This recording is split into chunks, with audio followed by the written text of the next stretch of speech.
Deux chiffres s'entrechoquent et le Sahel bascule d'un cran. Trois États affichent une alliance de 88 000 soldats et des dizaines de blindés, mais près de 40% du territoire burkinabé demeure disputé, comme une frontière intérieure invisible. En dépit de cette avancée militaire, l'enjeu est bien plus vaste. La coalition formée par Ibrahim Traoré peut-elle tenir face aux sanctions, à l'isolement diplomatique et aux rivalités internes qui rongent son leadership? Si elle y parvient, elle pourrait redéfinir les équilibres de pouvoir dans toute la région. Cette section de l'Alliance montre pourquoi cela devrait-il nous intéresser. Ibrahim Traoré, le leader charismatique du Burkina Faso, incarne une nouvelle approche de la sécurité régionale, mais cette dynamique est-elle durable à long terme? La stabilité du Sahel pourrait dépendre de la réponse à cette question. L'alliance des États du Sahel, portée par Ibrahim Traoré, représente un tournant dans la lutte contre l'insécurité qui déstabilise la région. Avec 88 000 soldats et un arsenal de blindés, cette coalition affirme sa force, mais les défis qu'elle doit surmonter sont énormes. Le Burkina Faso, le Mali et le Niger, réunis sous cette bannière, font face à des sanctions économiques sévères et à l'isolement diplomatique. Cette section de l'Alliance montre, pourtant, cette alliance ne se contente pas de chercher à gagner des batailles militaires. Elle cherche à redéfinir l'équilibre politique de la région en perturbant les structures traditionnelles de pouvoir. Le bénéfice pour les lecteurs est immédiat.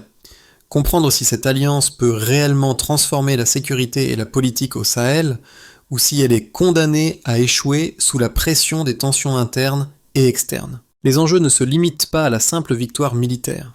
Il s'agit de savoir si cette coalition pourra surmonter les divergences politiques et maintenir une unité stratégique face à des ennemis puissants et à des pressions internationales croissantes. Le Sahel est dans une phase de transition, avec un changement notable sur le terrain. Depuis l'officialisation de l'Alliance des États du Sahel en janvier 2025, une réduction de près de 30% des attaques djihadistes a été observée dans plusieurs zones frontalières clés. Cependant, cette diminution ne cache pas les véritables défis. L'élément clé de cette transformation réside dans la centralisation du commandement militaire impulsé par Ibrahim Traoré. Ce modèle de coordination accrue permet aux trois pays, le Burkina Faso, le Mali et le Niger, d'agir plus rapidement et de manière plus unifiée que par le passé. En moins de 48 heures, des opérations militaires conjointes ont été lancées, là où, auparavant, plusieurs jours de coordination étaient nécessaires. Cette efficacité accrue se reflète dans des zones comme Yaga, où une unité mixte burkinabé-malienne a réussi à sécuriser des axes ruraux autrefois laissés à l'abandon. Le résultat immédiat a été la réouverture de marchés et la reprise des échanges commerciaux locaux, un signe tangible de changement. Cependant, derrière ces avancées, une question persiste. Cette dynamique représente-t-elle un tournant stratégique durable, ou n'est-elle qu'une fenêtre tactique temporaire que les groupes armés chercheront à refermer dès que l'occasion se présentera? Le succès militaire observable masque la complexité politique et diplomatique de l'Alliance. Si la coordination sur le terrain s'améliore, les tensions internes entre les trois pays, exacerbées par les divergences politiques et la répartition du pouvoir, sont loin d'être résolues. Ces tensions sont particulièrement visibles au sein de la structure de commandement, où le Burkina Faso joue un rôle prépondérant sous la direction de Traoré. Les tensions sur la répartition des ressources militaires et le leadership stratégique pourraient fragiliser cette unité et mettre en péril les gains réalisés. Les récentes baisses d'attaques sont donc à nuancer. Elles dépendent largement de la cohésion interne de l'Alliance et de la capacité à maintenir une coopération efficace face à des menaces internes et externes grandissantes. Ibrahim Traoré, en tant que chef de l'État du Burkina Faso, incarne une nouvelle approche de la sécurité régionale. Son leadership a été crucial pour la formation de l'Alliance des États du Sahel et il apparaît comme la figure centrale de ce changement stratégique.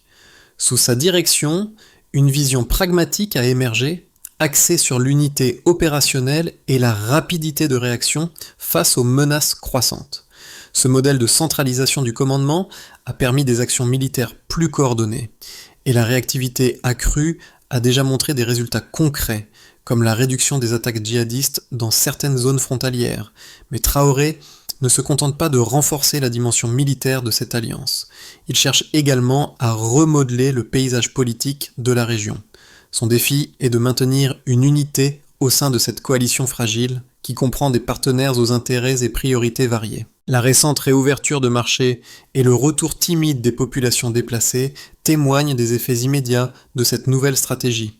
Dans des régions comme le nord-est du Burkina Faso, des opérations conjointes ont permis de sécuriser des zones autrefois abandonnées, donnant ainsi un semblant de normalité à des communautés longtemps ravagées par la violence. Cependant, tout n'est pas encore acquis. Les tensions internes sont palpables, notamment autour de la domination politique du Burkina Faso au sein de l'Alliance. Ce leadership, bien que nécessaire pour l'efficacité militaire, nourrit des craintes chez les autres membres, le Mali et le Niger, qui redoutent un déséquilibre des pouvoirs. La vraie question demeure: Ibrahim Traoré saura-t-il maintenir l'unité de l'Alliance sans que ces divergences internes ne viennent miner ses succès tactiques ? Depuis l'officialisation de l'Alliance des États du Sahel en janvier 2025, la région a été témoin d'une série d'événements marquants qui ont redéfini la dynamique géopolitique. L'Alliance, composée du Burkina Faso, du Mali et du Niger, a non seulement cherché à contrer la violence djihadiste, mais aussi à rétablir un équilibre politique fragile entre ses membres. La première étape majeure de ce processus a été la décision radicale de rompre avec la CEDEAO, Communauté économique des États de l'Afrique de l'Ouest, une mesure qui a immédiatement entraîné des sanctions économiques et diplomatiques contre les trois pays. Cependant, cette rupture a également permis à l'Alliance de retrouver une certaine autonomie stratégique, affranchie des lourdeurs bureaucratiques des institutions régionales. Ce choix, bien qu'isolant à court terme, a renforcé la volonté des pays membres de coordonner leurs efforts militaires sans les contraintes extérieures. Une autre étape clé a été la mise en place du commandement unifié dirigé par Ibrahim Traoré. Ce modèle a permis une réaction plus rapide et plus cohérente face aux menaces djihadistes qui frappaient les zones frontalières. En moins de 48 heures, des opérations conjointes ont été menées, contrastant avec la lenteur des interventions passées. La centrale de commandement a été dotée de nouveaux outils de partage de renseignements, facilitant une coopération entre les forces armées burkinabées, maliennes et nigériennes. Cette efficacité accrue a été clairement observée sur le terrain. Dans la région de Yaga, par exemple, une opération conjointe entre les forces burkinabées et maliennes a permis de sécuriser des axes ruraux essentiels, rétablissant ainsi les circuits commerciaux locaux. Ce fut un tournant pour les communautés locales, qui ont vu la réouverture de marchés et la reprise des déplacements. Bien que ces progrès aient été significatifs, ils ne sont pas sans défi. Les groupes djihadistes, bien que perturbés par la vitesse des opérations militaires, n'ont pas disparu. Au contraire, ils se sont fragmentés, adaptant leurs tactiques pour exploiter les failles laissées par cette nouvelle dynamique. La transition de cette stratégie militaire vers un équilibre politique interne reste une question ouverte. Bien que l'Alliance ait remporté des succès militaires notables, les divergences politiques entre le Burkina Faso, le Mali et le Niger risquent de miner cette stabilité à long terme. Le Burkina Faso, sous la houlette de Traoré, occupe une position dominante au sein de la structure de commandement, ce qui suscite des tensions au sein de ses voisins. Les désaccords sur la répartition des ressources et les priorités stratégiques deviennent de plus en plus évidents. De plus, l'isolement diplomatique dû aux sanctions pourrait nuire à la capacité de l'Alliance à maintenir cette dynamique de coopération à long terme. Cette section de l'Alliance montre parallèlement les tensions politiques internes exacerbées par des questions de leadership et de partage des ressources compliquent la gouvernance de l'Alliance. Tandis que l'efficacité militaire semble bien établie, la gestion politique et diplomatique de cette coalition fragile devient un terrain de friction constant. Si les groupes djihadistes se repliquent, ces tensions internes pourraient bien être leur nouvelle opportunité. Le défi pour Ibrahim Traoré sera de maintenir une cohésion interne tout en répondant aux pressions externes croissantes. Le fait que la violence ait diminué dans certaines régions du Sahel n'indique pas un retour complet à la stabilité. Elle marque plutôt le début d'une nouvelle phase où les gains militaires doivent être consolidés par des stratégies politiques et diplomatiques durables. Les événements qui suivront dans les mois à venir détermineront si l'Alliance des États du Sahel peut maintenir l'élan qu'elle a gagné ou si les divergences internes finiront par l'éroder. La bataille pour l'unité politique de l'Alliance pourrait bien s'avérer aussi cruciale que la lutte contre les groupes armés. Les résultats quantitatifs obtenus depuis la formation de l'Alliance des États du Sahel témoignent d'une avancée notable dans la lutte contre l'insécurité, mais ces progrès restent conditionnés par des facteurs internes et externes complexes. La première mesure significative de cette réussite a été la réduction de la violence dans les zones frontalières clés. En effet, selon les derniers rapports militaires, les attaques djihadistes ont diminué de près de 30% dans certaines régions du Burkina Faso, du Mali et du Niger. Cette baisse, bien que encourageante, reste partielle et inégale. Certaines zones restent fortement instables, en particulier celles proches des frontières avec le Mali, où les groupes armés continuent de mener des attaques sporadiques. Un autre indicateur clé a été l'augmentation de la réactivité militaire. Avant la mise en place de l'Alliance, les opérations transfrontalières prenaient plusieurs jours à se coordonner. Désormais, avec la centralisation du commandement, les forces des 3 pays peuvent mener des opérations conjointes en moins de 48 heures. Cette section de l'Alliance montre, par exemple, dans la région de Yaga, une unité mixte burkinabé-malienne a pu sécuriser un axe rural en moins de 24 heures, là où auparavant une telle opération aurait pris plusieurs jours de préparation. Cette amélioration de la réactivité opérationnelle est un signe clair de l'efficacité accrue de l'Alliance. Les chiffres relatifs aux déplacements forcés internes, quant à eux, montrent également des signes positifs. Selon les données recueillies par des organisations humanitaires, le nombre de déplacements internes a diminué d'environ 20% dans certaines zones considérées comme stabilisées. Ce chiffre, bien qu'encourageant, doit être interprété avec prudence. La réduction des déplacements ne signifie pas un retour définitif à la normalité, mais indique une amélioration perceptible de la sécurité dans ces régions. Les habitants commencent à se sentir suffisamment en sécurité pour reprendre leurs activités agricoles et commerciales, même si la menace d'attaque reste omniprésente. D'autre part, l'efficacité du renseignement partagé entre les pays de l'Alliance a permis de réduire le nombre d'incidents violents. Dans les zones où les forces de l'Alliance ont pu échanger des informations de manière fluide, les attaques ont diminué de près de 15% par rapport aux zones où le renseignement était plus fragmenté. Ce taux de réduction reste impressionnant, mais montre aussi que des zones déconnectées du réseau de renseignement continuent de souffrir d'une réponse moins efficace. En termes de coopération militaire, l'intégration des forces burkinabées, maliennes et nigériennes a permis une meilleure coordination logistique et une synchronisation plus rapide des opérations. Des chiffres internes montrent que le nombre d'unités mécanisées déployées en moins de 48 heures a doublé, ce qui a facilité la sécurisation de plusieurs axes stratégiques auparavant vulnérables. Cependant, cette efficacité n'est pas sans coût. Les tensions internes entre les 3 pays restent une constante. La domination du Burkina Faso, sous la houlette d'Ibrahim Traoré, sur la structure de commandement génère des frictions, notamment en ce qui concerne le partage des ressources et la répartition des rôles militaires. Ces divergences, bien que maîtrisées jusqu'à présent, pourraient devenir un facteur limitant à long terme. Enfin, les effets économiques de la réduction de la violence et de la réouverture des zones sécurisées restent à évaluer. Les premières estimations montrent une légère reprise des activités commerciales, notamment dans les zones rurales stabilisées. Les marchés qui avaient été fermés en raison des attaques ont progressivement rouvert et les échanges commerciaux ont repris. Cependant, la dépendance vis-à-vis des partenaires extérieurs non occidentaux, notamment russes, chinois et turcs, reste un facteur d'incertitude, car ces soutiens ne suffisent pas à combler le vide laissé par l'isolement diplomatique et les sanctions occidentales. L'Alliance des États du Sahel, sous l'impulsion d'Ibrahim Traoré, a clairement marqué une avancée notable dans la lutte contre les groupes armés djihadistes, mais cette dynamique est loin de faire l'unanimité. Alors que certains saluent les résultats militaires concrets obtenus en seulement quelques mois, d'autres pointent des risques structurels qui pourraient compromettre cette efficacité à long terme. Le premier argument en faveur de l'Alliance repose sur sa capacité à coordonner les forces militaires des 3 pays, le Burkina Faso, le Mali et le Niger, de manière plus fluide et rapide que par le passé. Les données disponibles montrent une amélioration significative de la réactivité sur le terrain. Avant la création de l'Alliance, les forces militaires nationales étaient souvent incapables de mener des opérations communes en raison de la lenteur bureaucratique et de la méfiance entre elles.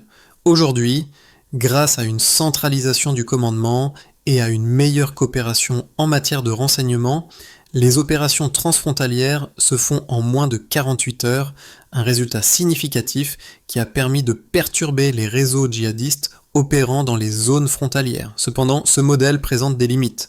D'abord, il repose lourdement sur le leadership d'Ibrahim Traoré, dont la position dominante au sein de l'Alliance a suscité des tensions. Le rôle prépondérant du Burkina Faso dans la structure de commandement est perçu par certains comme une inégalité, notamment par le Mali et le Niger, qui craignent une trop grande influence de Ouagadougou. Ces divergences politiques pourraient devenir un obstacle majeur, car une coopération militaire efficace nécessite une confiance totale entre les partenaires. Or, les frictions internes sur des questions de pouvoir, de répartition des ressources et de priorités stratégiques sont palpables. En outre, la question de la durabilité de l'alliance se pose. Bien que les résultats immédiats soient impressionnants, il reste à savoir si cette coopération pourra perdurer face aux défis internes. Les tensions politiques, exacerbées par la centralisation du pouvoir autour de Traoré, pourraient fragiliser l'alliance à long terme. La dépendance croissante à l'égard de partenaires non occidentaux comme la Russie, la Chine et la Turquie est également un facteur de vulnérabilité. Si ces pays apportent un soutien militaire et économique, leur influence pourrait poser des problèmes à l'échelle régionale et internationale. En particulier, la Russie et la Chine, en tant que puissances non occidentales, ne sont pas perçues comme des alliés naturels des États du Sahel dans la lutte contre le terrorisme, ce qui complique davantage la position de l'Alliance sur la scène diplomatique.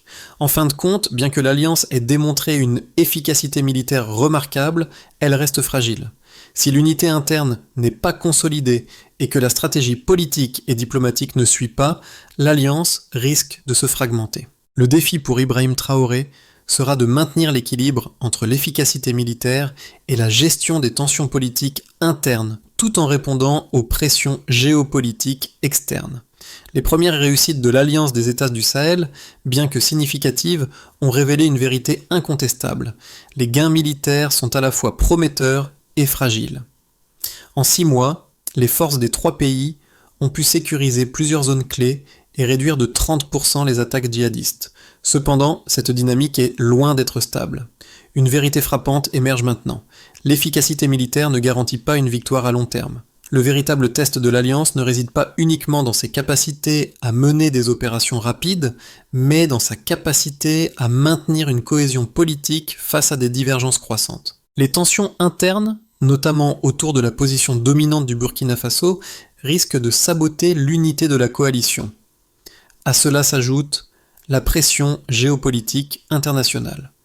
Bien que la Russie, la Chine et la Turquie soutiennent l'Alliance, leur influence pourrait compromettre ses relations avec les partenaires traditionnels de l'Afrique, comme les États-Unis et l'Union européenne. Le véritable défi pour Ibrahim Traoré et ses homologues sera de naviguer entre les attentes locales, les besoins militaires et les réalités diplomatiques internationales. Ce point de bascule pourrait bien déterminer la survie ou l'effondrement de l'Alliance. L'Alliance des États du Sahel a sans doute produit des effets concrets sur le terrain, mais ces résultats doivent être appréciés à travers plusieurs prismes. D'un côté, la réduction des attaques djihadistes, observée dans plusieurs zones frontalières, est un signe encourageant. D'un autre, la stabilité reste fragile et sujette à de multiples facteurs externes et internes. Cette section de l'Alliance montre où les populations locales, cette amélioration se traduit par des changements tangibles. Dans des régions comme Yaga, où la violence avait coupé l'accès à des axes vitaux, la sécurisation de ces zones a permis une reprise progressive des activités économiques. Les marchés réouverts et les trajets rétablis sont des signes de normalisation, bien que partiels. En effet, selon les dernières estimations, les déplacements forcés ont diminué de 20% dans les zones stabilisées. Ce chiffre est encourageant, mais il masque les limites de cette reprise. La peur reste omniprésente, et la moindre rumeur d'attaque peut précipiter une nouvelle vague de déplacements. Cette section de l'Alliance montre où les acteurs économiques, notamment les petits commerçants et agriculteurs, la situation est ambivalente. Si certains ont vu leurs revenus augmenter grâce à la réouverture des marchés et à la reprise des échanges, d'autres restent profondément inquiets de l'instabilité persistante. L'isolement diplomatique et les sanctions économiques ont compliqué l'accès aux financements internationaux, limitant ainsi la capacité des petites entreprises à se développer.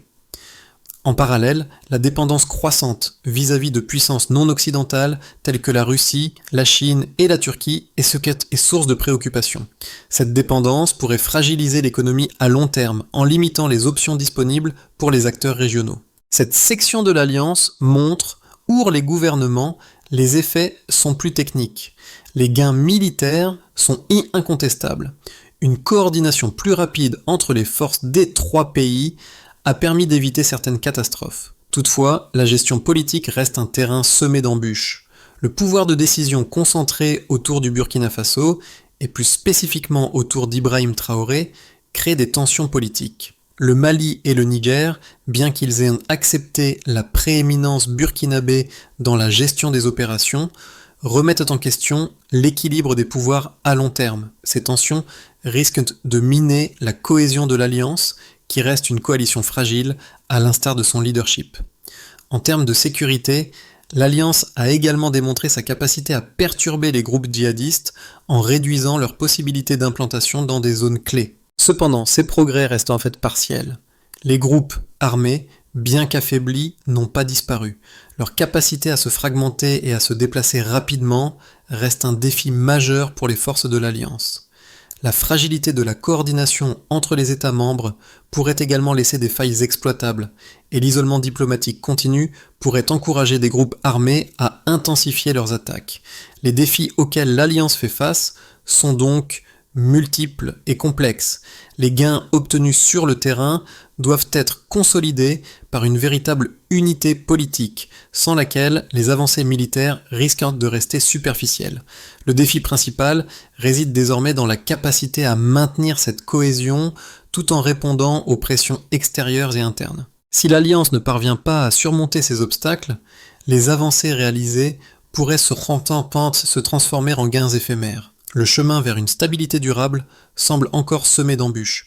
La capacité de l'Alliance à se maintenir unie tout en gérant les tensions internes sera déterminante pour son avenir. Les perspectives pour l'Alliance des États du Sahel dans les 6 à 12 prochains mois varient considérablement en fonction de la manière dont certains défis clés seront relevés. 3 scénarios principaux se dessinent, chacun avec des conséquences significatives sur la stabilité de la région. Scénario de base, dans ce scénario, l'Alliance maintient un niveau de coopération militaire suffisant pour contenir la violence sans la réduire de manière spectaculaire. Les opérations conjointes continuent et la baisse observée des attaques reste modérée mais stable. Les tensions internes sur la répartition des ressources et le leadership restent sous contrôle, bien qu'elles demeurent un point de friction potentiel. La dépendance à l'égard de puissances non occidentales, comme la Russie et la Chine, se renforce, mais n'entraîne pas de rupture diplomatique majeure avec les puissances occidentales. Le Burkina Faso, le Mali et le Niger trouvent des compromis sur les divergences politiques et l'isolement diplomatique persiste sans s'aggraver. Les sanctions économiques continuent d'affecter l'économie, mais la situation reste gérable. Scénario optimiste. Ce scénario envisage une stabilisation progressive de la situation sécuritaire, avec des opérations militaires conjointes de plus en plus efficaces. Les forces de l'Alliance réussissent à neutraliser plusieurs zones contestées, réduisant de manière plus significative les attaques djihadistes. La coopération interne se renforce, et les tensions politiques s'atténuent grâce à des compromis acceptés par tous les partenaires. L'isolement diplomatique se réduit, bien que les sanctions économiques demeurent, mais des canaux de dialogue se rouvrent avec certains acteurs internationaux. L'Alliance pourrait alors réussir à obtenir un certain soutien économique, permettant une relance partielle de son économie malgré les restrictions imposées. Scénario pessimiste. Dans ce scénario, les tensions internes entre les pays membres s'intensifient. Le leadership du Burkina Faso, sous la direction d'Ibrahim Traoré, devient de plus en plus contesté, alimentant des divisions politiques et militaires. Les divergences sur la répartition des ressources et le commandement se transforment en crise interne, paralysant la coordination. L'isolement diplomatique s'aggrave, Les sanctions économiques deviennent plus strictes et l'Alliance perd son soutien de la part de partenaires internationaux. Les groupes djihadistes, profitant de cette fragmentation, regagnent du terrain, notamment dans les zones où la coordination militaire était plus faible. L'efficacité de l'Alliance se réduit et les gains militaires réalisés au début se dissipent rapidement. La situation devient alors plus instable, avec des risques de retour à une violence généralisée. Recommandation stratégique. Face à ces scénarios, il est crucial que l'Alliance des États du Sahel renforce sa cohésion interne, car la coopération militaire ne suffira pas à garantir une stabilité durable. La gestion des tensions politiques et diplomatiques est essentielle pour éviter une fracturation de l'Alliance. La capacité à obtenir un soutien économique externe, diversifié et équilibré sera un facteur déterminant dans le succès à long terme de l'Alliance.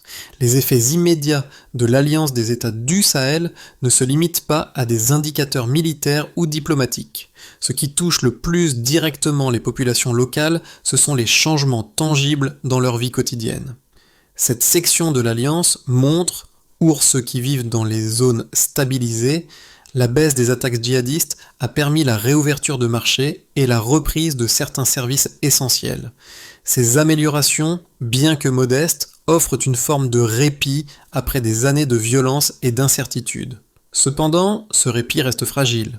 Les habitants des régions récemment sécurisées savent que la situation peut se détériorer à tout moment. Le retour des marchés ou la reprise des déplacements ne signifie pas un retour à la normale. Il signale plutôt une période de transition, où la sécurité est partielle et sujette à des fluctuations. Cette section de l'Alliance montre, pour eux, chaque nouvelle attaque djihadiste ou rumeur de violence remet en question cette relative normalité. D'un autre côté, les petites entreprises agricoles et commerciales profitent des opportunités créées par la stabilisation partielle des zones rurales. Les échanges commerciaux se relancent et une modeste croissance des revenus est observée. Cependant, cette amélioration économique est limitée par les sanctions économiques et l'isolement diplomatique de l'Alliance, qui réduisent les possibilités d'accès aux marchés internationaux et aux financements étrangers. Les entreprises locales doivent naviguer dans un environnement difficile, dépendant de l'aide extérieure tout en étant isolées diplomatiquement. Enfin, les jeunes générations, particulièrement dans les grandes villes comme Ouagadougou ou Bamako, suivent de près l'évolution de l'Alliance. Ils sont partagés entre l'espoir d'un retour à la stabilité et la crainte d'une aggravation de l'isolement économique et diplomatique. Ces jeunes se sentent concernés par l'avenir de la région, car il affecte directement leurs opportunités professionnelles, leurs déplacements et leur vie quotidienne. Cette section de l'Alliance montre, pour eux, la question n'est pas simplement militaire, mais aussi économique et sociale. Il est crucial que l'Alliance réponde à ces préoccupations en renforçant non seulement la sécurité, mais aussi les perspectives économiques et sociales pour les populations locales. Sans cette approche globale, les gains réalisés pourraient être éphémères et la stabilité fragile. Cette section de l'Alliance montre au OUR que l'Alliance des États du Sahel puisse consolider ses gains et garantir une stabilité durable. Il est essentiel de mettre en place un plan d'action précis, structuré autour de mesures concrètes. La première étape consiste à renforcer la cohésion interne des 3 pays membres. Cela pourrait être accompli par la création d'un conseil de commandement rotatif impliquant chaque pays à tour de rôle pour garantir un partage équitable du pouvoir. Ce conseil serait responsable de la prise de décisions stratégiques et de la gestion des ressources militaires et diplomatiques. Cette mesure permettrait de réduire les tensions internes et de renforcer la légitimité de l'Alliance auprès de tous les membres.